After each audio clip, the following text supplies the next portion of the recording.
শুরু হলো সব খবর, কম সময়ে সব খবর একসাথে যমুনা টেলিভিশনের নিয়মিত আয়োজনে আপনাদের সবাইকে স্বাগত জানাচ্ছি। আমি ফয়সাল তিতুমির। স্বাস্থ্য পরীক্ষা শেষে বাসায় ফিরছেন BNP chairperson Khaleda Zia. London থেকে চিকিৎসা নিয়ে ফেরার পর এই প্রথম হাসপাতালে পরীক্ষার জন্য গিয়েছিলেন তিনি। আরও জানাতে এই মুহূর্তে যোগ দিচ্ছেন সহকর্মী রিয়াজ রায়হান। তিনি আছেন গুলশানে খালেদা জিয়ার বাসভবন ফিরোজার সামনে। রিয়াজ, বিএনপির চেয়ারপারসন কি হাসপাতাল থেকে বাসায় পৌঁছেছেন, আর চিকিৎসকদের পক্ষ থেকে কোনো তথ্য জানানো হয়েছে কিনা একটু জানাবেন।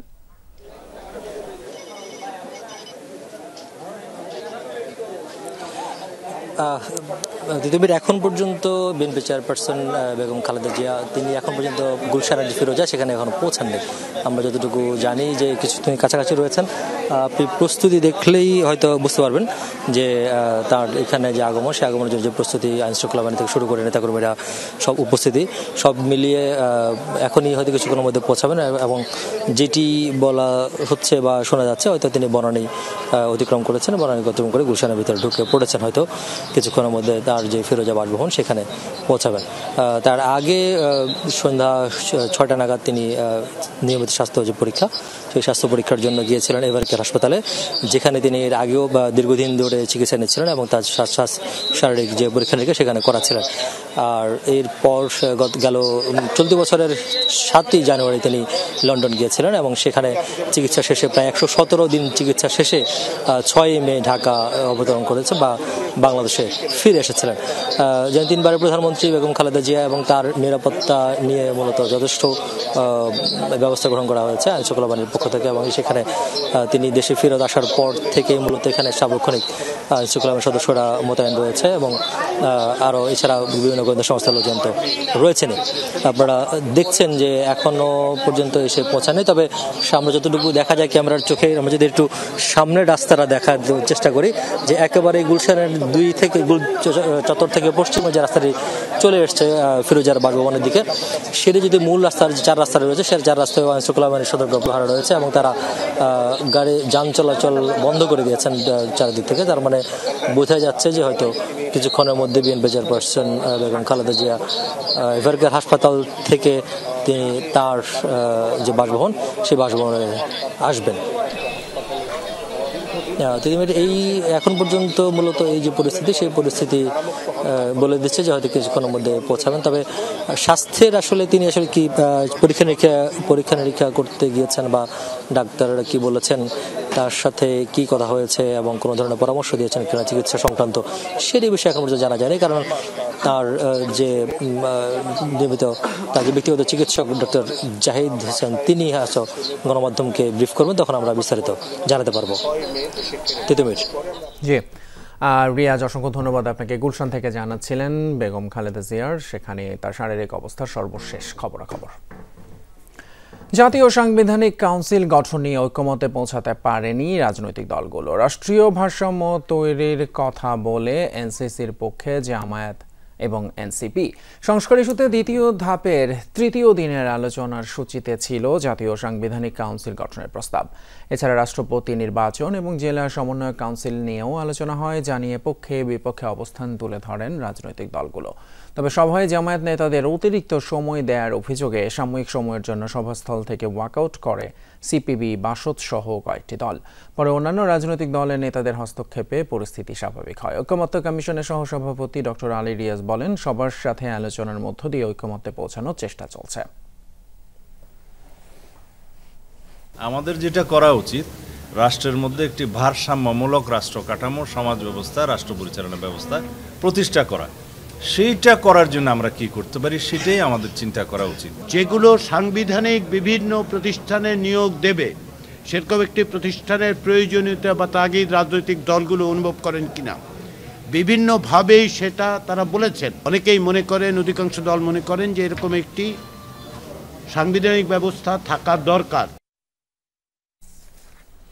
গুরুত্ব হারানোর ভয়ে একটা দল ফেব্রুয়ারিতে নির্বাচনের সময় নিয়ে নারাজ, এমন মন্তব্য করে বিএনপির মহাসচিব মির্জা ফখরুল ইসলাম আলমগীর বলেন, তারা জানে নির্বাচন হলে তাদের আর কোনো গুরুত্ব থাকবে না।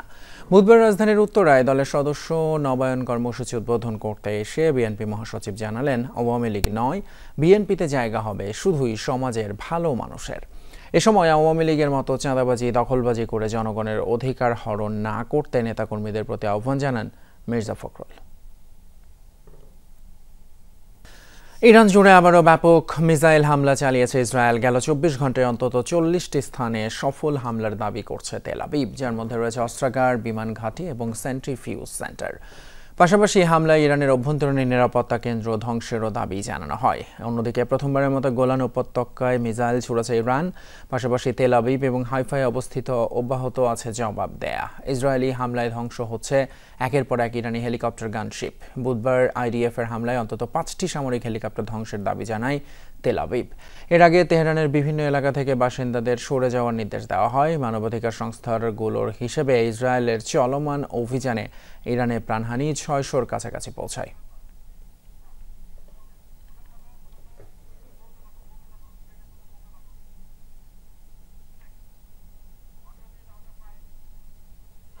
দর্শক দেখতেই পাচ্ছেন কিছুক্ষণ আগে অর্থাৎ এই মুহূর্তে বিএনপি চেয়ারপারসন খালেদা জিয়া তিনি এবার হাসপাতালে তার নিয়মিত যে স্বাস্থ্য পরীক্ষা, সেই স্বাস্থ্য পরীক্ষা শেষে তিনি তার গুলশানে যে ফিরোজা বাসভবন, সেই বাসভবনে এসে পৌঁছেছেন এবং বাসভবনের ভিতরে ঢুকে পড়েছেন। আমরা দেখতে পাচ্ছেন এই যে সামনে যে গাড়িটি, সেই এটি মূলত বেগম খালেদা জিয়ার গাড়ি। যে আপনারা যেটি দেখছেন, যে এর আগে যেটি দেখছেন সেটি আসলে তার প্রোটোকলের গাড়ি ছিল। এবং এই যে গাড়িটি দেখতে পাচ্ছেন, সেখানে তিনি বেগম খালেদা জিয়া বসা আছেন এবং তার ব্যক্তিগত চিকিৎসকরা যারা ছিলেন তারা অন্য গাড়িতে তারা এসেছেন। এবং কিছুক্ষণ পরে হয়তো তার যে স্বাস্থ্য পরীক্ষার কি অগ্রগতি বা স্বাস্থ্য পরীক্ষা ডাক্তাররা কি বলেছেন, চিকিৎসকরা কি বলেছেন, সেটি আমরা জানতে পারবো। তার ব্যক্তিগত চিকিৎসক এবং বিএনপি স্থায়ী কমিটির সদস্য ডাক্তার জাহিদ হোসেন তিনি গণমাধ্যমকে জানাবেন এবং প্রতিবারে তিনি জানিয়ে থাকেন তার অগ্রগতি। এখানে নেতাকর্মীরা এসছেন, ছাত্রদল, যুবদল, স্বেচ্ছাসেবক দল এবং বিএনপি সহ অঙ্গ সংগঠনের যারা নেতাকর্মী তারা এসে যারা স্লোগান দিচ্ছেন এবং নানা ধরনের তারা বলছেন। এখানে দেখতে পাচ্ছেন এখানে আসলে একটি বড় ধরনের একটি জমায়েত হয়েছে বলতে গেলে, যেহেতু দলীয় প্রধান এবং তিনি অনেকদিন পরে দেশে আসার পরে মূলত প্রথমবার তিনি স্বাস্থ্য পরীক্ষার জন্য গিয়েছিলেন, যেখানে তিনি নিয়মিতই চেক আপ করাতেন এবার হাসপাতালে। এবং আসার পরে মূলত তিনি প্রথমবার মতো গিয়েছেন এবং স্বাস্থ্যের যে অগ্রগতি সেটি ডাক্তার বলার পরে আমরা দর্শক আপনাদেরকে জানিয়ে দেব। দেখছিলাম চিকিৎসা শেষে খালেদা জিয়ার বাড়িতে ফেরার খবর। আবারও নজর দেব ইরান এবং ইসরায়েল প্রসঙ্গে। কোনো শর্ত কিংবা চাপের কাছে মাথা নত করবে না ইরান, এমন হুঁশিয়ারি দিয়েছেন দেশটির সর্বোচ্চ ধর্মীয় নেতা আয়াতুল্লাহ খামেনি। বুধবার জাতির উদ্দেশ্যে দেয়া ভাষণে এই হুঁশিয়ারি দেন তিনি। সর্বোচ্চ ধর্মীয় নেতা সতর্কতা জানিয়ে বলেন, চাপিয়ে দেয়া যুদ্ধ কিংবা শান্তি কোনোটির কাছে নতি স্বীকার করবে না ইরান। এমনকি যুক্তরাষ্ট্র যদি ইরানি ভূখণ্ডে হামলা চালায় তার পরিণতি ভয়াবহ হবে বলেও হুমকি দেন খামেনি। মহান আল্লাহর নামে শুরু করছি। ইরানের জনগণ যে সাহসিকতা দেখিয়েছেন তাতে আমি তাদের ধন্যবাদ জানাই। আমি বলতে চাই, আমরা কারো কাছেই নতি স্বীকার করব না। জায়নবাদীদের বিরুদ্ধে আমাদের লড়াই অব্যাহত থাকবে। সাইবার হামলার শিকার হয়েছে ইরানের প্রধান দুটি ব্যাংক। মঙ্গলবার ইরানের সবচেয়ে পুরনো রাষ্ট্রীয় ব্যাংক সেপাহ এবং বেসরকারি পাশারগত ব্যাংকের ওয়েবসাইটে হয় এই হামলা। বিষয়টি নিশ্চিত করেছেন দেশটির সরকার পক্ষের মুখপাত্র ফাতেমেহ মোহাজের রানি। তবে তিনি আশ্বস্ত করেছেন জনগণের ব্যক্তিগত তথ্য সুরক্ষিত রয়েছে এবং কোনো ধরনের তথ্য চুরির ঘটনা ঘটেনি। তবে আক্রমণের কারণে বিঘ্ন ঘটে ব্যাংকগুলোর স্বাভাবিক কার্যক্রমে। কে বা কারা রয়েছে হামলার পেছনে তা এখনো জানা যায়নি। চলছে ইরানি সাইবার নিরাপত্তা সংস্থার তদন্ত। মধ্যপ্রাচ্যে চলমান উত্তেজনার মাঝে দেশের সামরিক শক্তি বৃদ্ধির প্রস্তাব দিলেন তুরস্কের প্রেসিডেন্ট রিসেপ তাইয়েপ এরদোয়ান। বুধবার দেশটির পার্লামেন্টে এই প্রস্তাব রাখেন তিনি। যে কোনো ধরনের হামলা প্রতিরোধে তুরস্ককে প্রস্তুত থাকা প্রয়োজন বলে জানান প্রেসিডেন্ট। এছাড়াও হামলা হলে পাল্টা হামলা চালাতে তুরস্ক দেরি করবে না বলেও হুঁশিয়ারি দেন এরদোয়ান। ইরানে যুক্তরাষ্ট্র হামলা করবে কিনা সে বিষয়ে এখনও নিশ্চিত নন মার্কিন প্রেসিডেন্ট ডোনাল্ড ট্রাম্প। বুধবার হোয়াইট হাউসে মার্কিন প্রেসিডেন্টকে ইরানে হামলার ইস্যুতে প্রশ্ন করেন সাংবাদিকরা। এ সময় অনেকটাই হেয়ালিপূর্ণ উত্তর দেন ট্রাম্প। বলেন, যুক্তরাষ্ট্র ইরানে হামলা করতেও পারে আবার নাও করতে পারে। এই ইস্যুতে যুক্তরাষ্ট্রের অবস্থান কি সেটিও স্পষ্ট করেননি তিনি। তবে বিপাকে পড়ার পর ইরান আলোচনা করতে চাইছে বলে মন্তব্য করেন মার্কিন প্রেসিডেন্ট। অন্যদিকে ট্রাম্পের নির্দেশ পেলে মার্কিন সেনারা যুদ্ধে নামতে প্রস্তুত বলে মন্তব্য করেছেন মার্কিন প্রতিরক্ষা মন্ত্রী পিট হেগসেথ। অবশেষে ইরান ইসরায়েল সংঘাত নিয়ে মুখ খুললেন জর্ডানের বাদশাহ। ইসরায়েলের প্রতি ক্ষোভ ঝাড়েন আবদুল্লাহ বিন আল হোসেন। বলেন, সংঘাতের পরিধি বাড়িয়ে বৈশ্বিক হুমকি তৈরি করছে তেল আবিব। কয়েকদিন ধরে ইসরায়েলকে সহায়তার অভিযোগে সমালোচনার মুখে জর্ডান। আমাদের চোখের সামনে মানবতার বিরুদ্ধে এক লজ্জাজনক চিত্র উন্মোচিত হচ্ছে। বৈশ্বিক মূল্যবোধের ভয়াবহ অবনতি হয়েছে। এবার তারা ইরানকেও যুদ্ধক্ষেত্র বানিয়েছে। এই সীমানা কোথায় শেষ হবে তা বলা যাচ্ছে না। সংঘাতের অবসান ঘটতে হবে। ন্যায়সঙ্গত শান্তি, আন্তর্জাতিক আইন ও পারস্পরিক স্বীকৃতির উপর ভিত্তি করে এর সমাধান হতে পারে। উন্নয়ন প্রকল্প পরিকল্পনার ক্ষেত্রে নদীর পানি প্রবাহ যাতে নিরবচ্ছিন্ন থাকে তা নিশ্চিত করার পরামর্শ দিয়েছেন প্রধান উপদেষ্টা ডক্টর মোহাম্মদ ইউনূস। বুধবার রাষ্ট্রীয় অতিথি ভবন যমুনায় টেকনাফ থেকে তেঁতুলিয়া সমন্বিত অর্থনৈতিক করিডোর উন্নয়ন প্রকল্প নিয়ে আয়োজিত বৈঠকে কর্মকর্তাদের প্রতি নির্দেশ দেন তিনি। বৈঠকে এশিয়া উন্নয়ন ব্যাংক বাংলাদেশের কান্ট্রি ডিরেক্টর হো ইয়ন জং এবং অর্থনৈতিক সম্পর্ক বিভাগের কর্মকর্তাদের একটি দল এই প্রকল্পের বিস্তারিত কৌশল এবং বাস্তবায়ন প্রক্রিয়া উপস্থাপন করেন।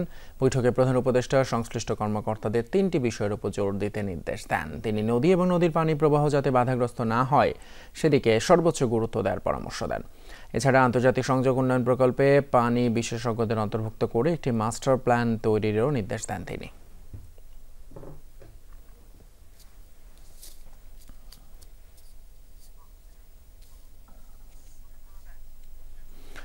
গুমের ঘটনায় জড়িত কর্মকর্তারা এখনও জর্জিয়ার বাহিনীতে কর্মরত। তাদের আইনের আওতায় না এনে গুমের বিচার নিশ্চিত হবে না বলে মন্তব্য করেছেন সফররত জাতিসংঘ গুম বিষয়ক ওয়ার্কিং গ্রুপ। বুধবার জাতিসংঘের বাংলাদেশ অফিসে আয়োজিত গুম নিয়ে উন্মুক্ত আলোচনা হয়। অংশ নেন ভুক্তভোগী রাজনৈতিক দলের নেতা, সেনাবাহিনী এবং পুলিশ কর্মকর্তারা। দায়ীদের শনাক্ত করে বিচারের সুপারিশ করেছে তারা। অনুষ্ঠানে সেনাবাহিনীর সিনিয়র কর্মকর্তারা বলেছেন, যারা এই অপকর্ম করেছে তারা ব্যক্তিগত স্বার্থে রাজনৈতিক নেতাদের কথাই করেছে, বাহিনী এতে জড়িত নয়। আসন্ন সংসদ নির্বাচন সামনে রেখে ইউএনডিপির অর্থায়নে ইসির বাস্তবায়নাধীন ব্যালট প্রকল্পে $2 মিলিয়ন আর্থিক সহায়তার প্রতিশ্রুতি দিয়েছে অস্ট্রেলিয়া। বুধবার নির্বাচন ভবনে ইউএনডিপি এবং অস্ট্রেলিয়ান দূতাবাসের মধ্যে এই সংক্রান্ত চুক্তি সই হয়। এতে প্রধান নির্বাচন কমিশনার এম নাসির উদ্দিন, ইউএনডিপির আবাসিক প্রতিনিধি স্টেফান লিলার, অস্ট্রেলিয়ার হাই কমিশনার সুসান রাইলি উপস্থিত ছিলেন। পরে সংবাদ সম্মেলনে ইউএনডিপি বাংলাদেশের আবাসিক প্রতিনিধি স্টেফান লিলার বলেন, বাংলাদেশের ইতিহাসের সবচেয়ে ভালো একটি নির্বাচন উপহার দিতে কমিশনকে সব ধরনের সহায়তা দেওয়া হবে। ব্যালট প্রজেক্টে মোট $18.53 বিলিয়ন সহায়তা দেবে ইউএনডিপি। টানা ভারী বৃষ্টির কারণে বান্দরবানের দেবতাখুমে 8 দিনের জন্য ভ্রমণ নিরুৎসাহিত করেছে স্থানীয় প্রশাসন। রোয়াংছড়ি উপজেলা প্রশাসনের এক বিজ্ঞপ্তিতে এমনটা জানানো হয়। বিজ্ঞপ্তিতে আরও বলা হয়, টানা বৃষ্টিতে নদী, ছড়া, ঝিরির পানির প্রবাহ আশঙ্কাজনক হারে বেড়েছে। আর এই কারণে বিভিন্ন স্থানে পাহাড় ধসের ঝুঁকি দেখা দিয়েছে। তাই 18 জুন থেকে 25 জুন পর্যন্ত দেবতাখুমে ভ্রমণ নিরুৎসাহিত করা হলো। উপকূলীয় অঞ্চল এবং নৌপথে 24 ঘন্টা সহায়তার জন্য জরুরি সেবা নম্বর 16111 চালু করেছে কোস্টগার্ড। বুধবার কোস্টগার্ড মিডিয়া কর্মকর্তা লেফটেন্যান্ট কমান্ডার হারুনুর রশিদ এই তথ্য জানান। প্রতিষ্ঠা লগ্ন থেকেই কোস্টগার্ড দেশের সুবিশাল সমুদ্র উপকূলীয় এবং নদী তীরবর্তী অঞ্চলের নিরাপত্তা সহ বিভিন্ন সেবামূলক কার্যক্রম পরিচালনায় গুরুত্বপূর্ণ অবদান রেখে চলেছে। আর এরই ধারাবাহিকতায় এখন থেকে জরুরি সেবার জন্য চালু হলো এই হটলাইন নাম্বার 16111। এই নাম্বারের মাধ্যমে উপকূলীয় অঞ্চলের যে কোনো নাগরিক জরুরি মুহূর্তে সরাসরি কোস্টগার্ডের সহায়তা নিতে পারবেন। এই হটলাইন নম্বর 24 ঘন্টা এবং সপ্তাহে 7 দিন সক্রিয় থাকবে।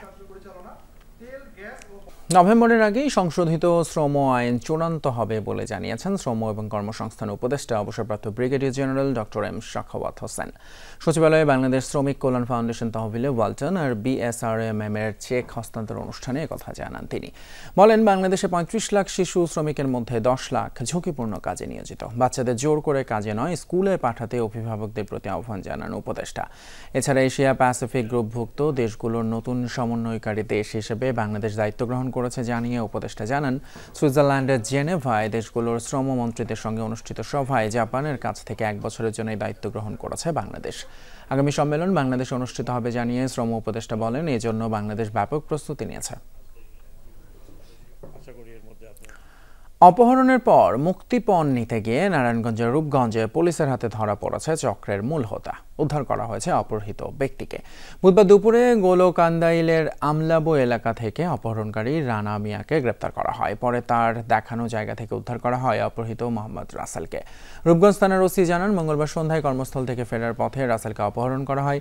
পরে ফোন করে পরিবারের কাছে লাখ টাকা মুক্তিপণ চাওয়া হয়। পুলিশের কৌশল অনুযায়ী পরিবার মুক্তিপণ দিতে রাজি হয়। পরে নির্ধারিত স্থান থেকে টাকা নিতে গেলে আগে থেকে উৎপেতে থাকা পুলিশ সদস্যরা রানা মিয়াকে গ্রেপ্তার করে। পটুয়াখালীর বাউফলে পরিবার পরিকল্পনা কার্যালয়ে অনিয়মের তদন্ত ঘিরে 2 দফা হামলার ঘটনা ঘটেছে। হামলার অভিযোগ উঠেছে কার্যালয়ের পরিবার পরিকল্পনা সহকারী জাকির হোসেনের বিরুদ্ধে। ভুক্তভোগীরা জানান, কদিন আগে জাকিরের বিরুদ্ধে আর্থিক অনিয়ম এবং দুর্নীতির অভিযোগ মন্ত্রণালয়ে পাঠানো হয়। এ কারণে ক্ষিপ্ত হয়ে বুধবার সকালে উপজেলা স্বাস্থ্য কমপ্লেক্সের বহির্বিভাগে অভিযোগকারীর উপর হামলা চালান তিনি। এ সময় আহত হয় পরিবার পরিকল্পনার কর্মকর্তা সহ 3 জন। পরে দুপুরে জেলার 2 জন সহকারী পরিচালক কার্যালয়ে তদন্ত করতে এলে সেখানেও হামলা চালায় জাকির, যদিও সব অভিযোগ অস্বীকার করছেন অভিযুক্ত।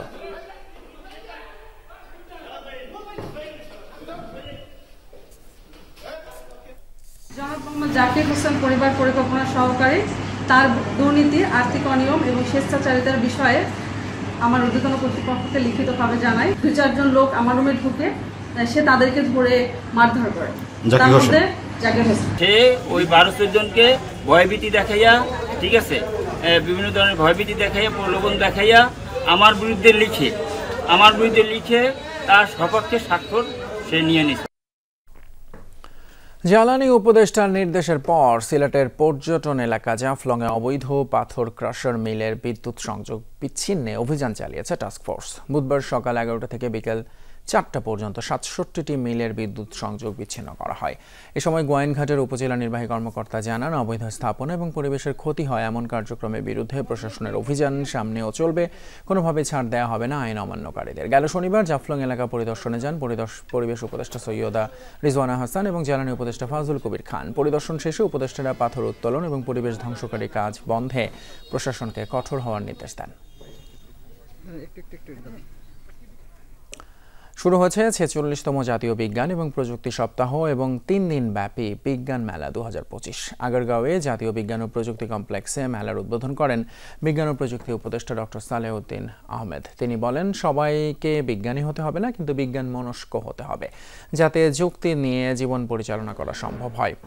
অভিযোগ করেন, বাংলাদেশে বড় বড় শিল্প প্রতিষ্ঠান থাকলেও গবেষণায় পৃষ্ঠপোষকতায় আগ্রহী নয় তারা। বিজ্ঞান গবেষণাকে এগিয়ে নিতে প্রাইভেট সেক্টরকে বিনিয়োগের আহ্বান জানান ডক্টর সালে।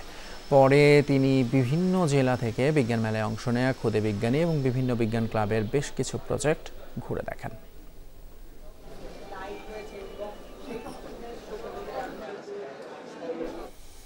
এই ছিল আজকের সব খবরের আয়োজন। এতক্ষণ সাথে থাকার জন্য ধন্যবাদ আপনাদের সবাইকে।